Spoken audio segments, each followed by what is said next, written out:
Vahnahbee Show. Oh, oh, oh, oh, oh, oh, oh. Come on, let's talk about it. Come on, let's talk about it. Come on, let's talk about it. Come on, let's talk about it. There's so much to talk about. Good evening and welcome to another edition of the Vahnahbee Show. It's an absolute pleasure to be sharing with you again this evening. I want to thank you all so much for your continued support, for liking, sharing, commenting. I want to thank all the sponsors who have come on board before. So it's just a big thank you to all of you who have helped support and carry the Vahnahbee Show. You all are amazing and I love you. So we're going to get right into the gist of things this evening. And we're talking, it is okay to say I need help. I'm from the Caribbean. I'm from Dominica. I'm in the Caribbean. And here in the Caribbean, there is a stigma attached to people who seek help. Just to keep their mental in check. And, this is something that we need to get over. Because it is actually okay for somebody to sit and speak with somebody, be it a professional, and better a professional, to just say, well, there's something going on, there's a lot on my mind and I need to talk to somebody. It is okay, if, for example, you're going through a bout of depression or it's just a tough time for you, especially now in the COVID era. People have had to close down their businesses. People have been working decreased hours. People have actually lost their jobs right out. So there's a lot of stress factors going around, and it is okay to talk to somebody. It is okay to seek professional help. We need to stop stigmatizing folks who try to get a little help just to make it, just to cope with whatever it is they're dealing with. You understand? Because not everybody is built the same way. Not everybody has the same mindset or the same mentality. Like some will say, okay, this is going on with me. Say my lover left me and I have what we call in the Caribbean whoop, well in Dominica whoop well, and some people will say tabanca,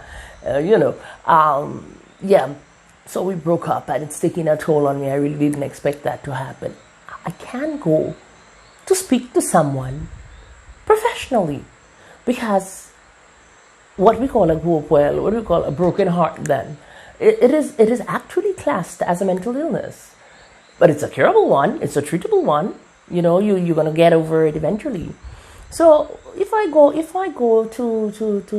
speak with somebody, a professional in that capacity, I'm going to be looked at, boy, I'm still crazy.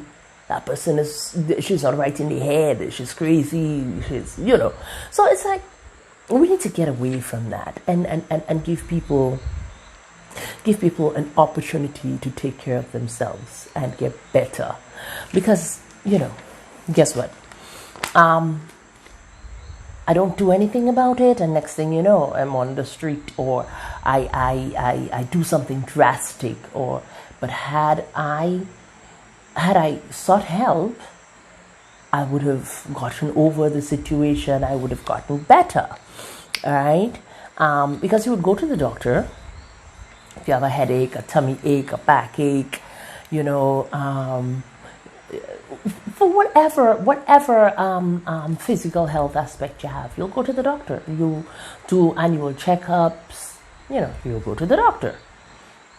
So why now, if there's a little something twisting up here that you just, you're not feeling right about it, why then can I not go to see a doctor who specializes in that field? I can't fix it myself. And maybe I go talk to my neighbor, I lean over the fence and I say, neighbor, this is this and this is that.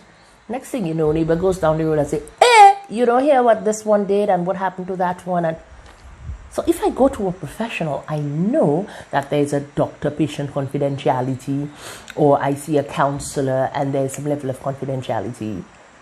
So my business is more secure there. All right. So let people deal with whatever it is that's ailing them the right way. Let us not stigmatize people who seek professional help.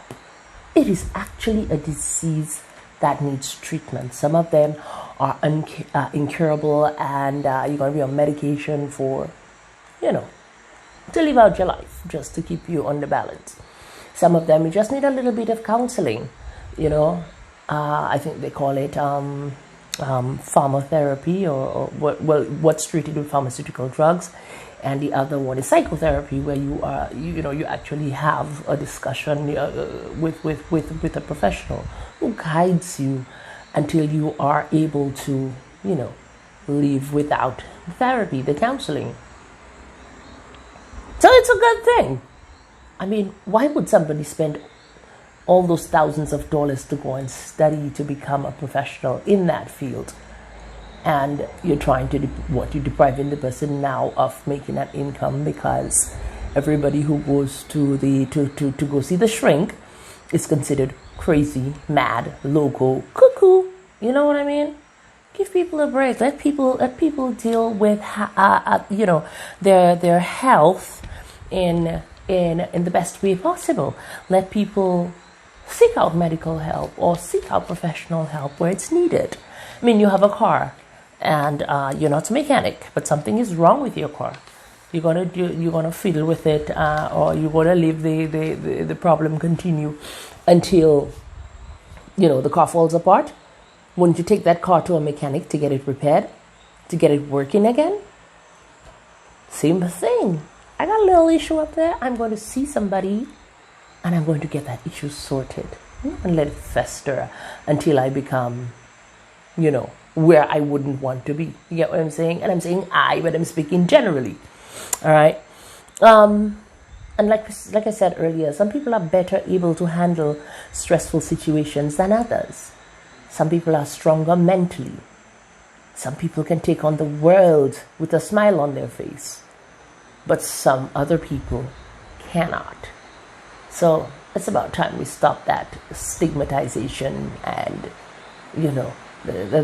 that's actually preventing people now to try and get a little help where they when they have a situation.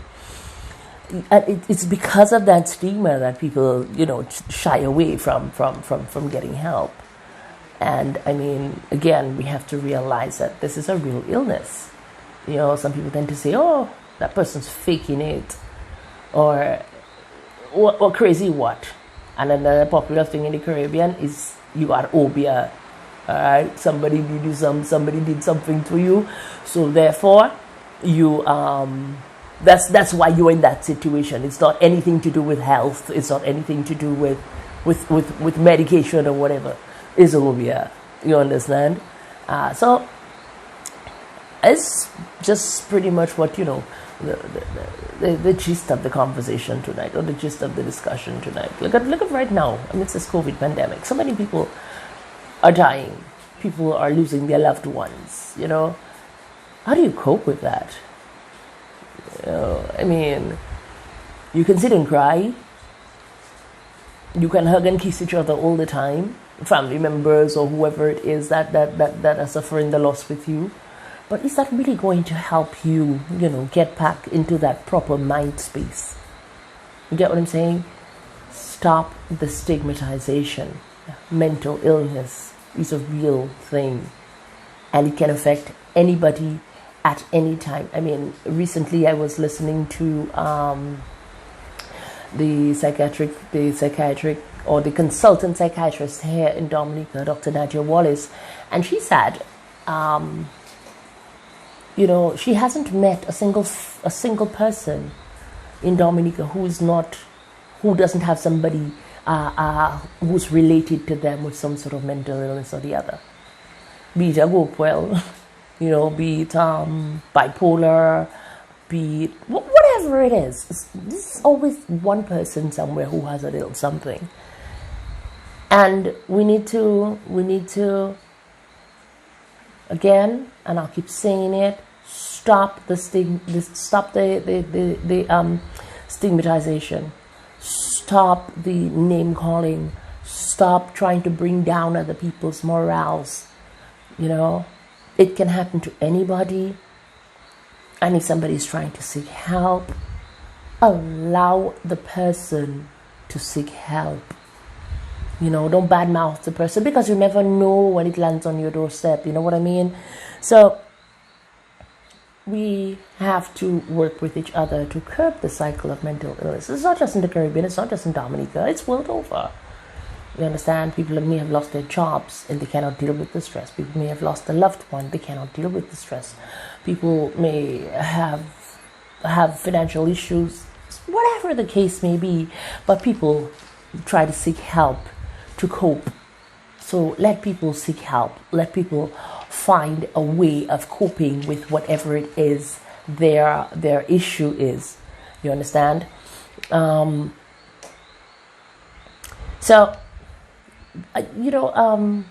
Instead of stigmatizing, we should be proud that somebody's actually going to get help. Because guess what? That's going to minimize the amount, the continuation then of mental illness in the area.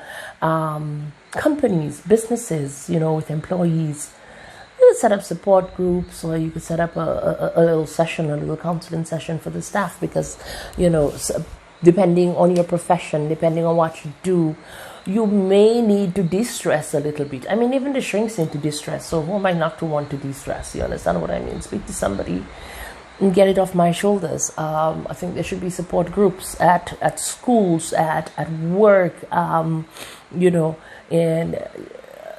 this should be something that is offered at the various health centers around the island. We have so many of those health centers around the island.